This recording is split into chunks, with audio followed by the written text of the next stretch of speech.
મુખ્યમંત્રીની સતત monitoring state emergency control રૂમની મુલાકાત લઈને વરસાદી સ્થિતિની તપાસ.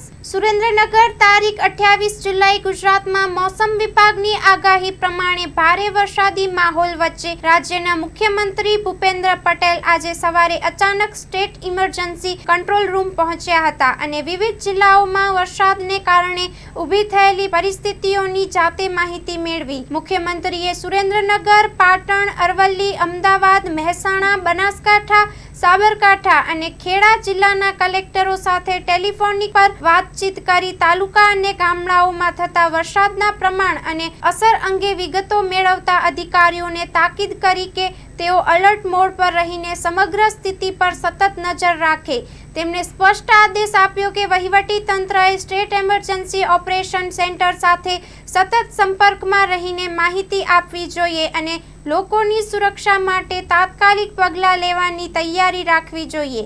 Story report by Jayendrasinh Zala, Maa news, Lakhtar.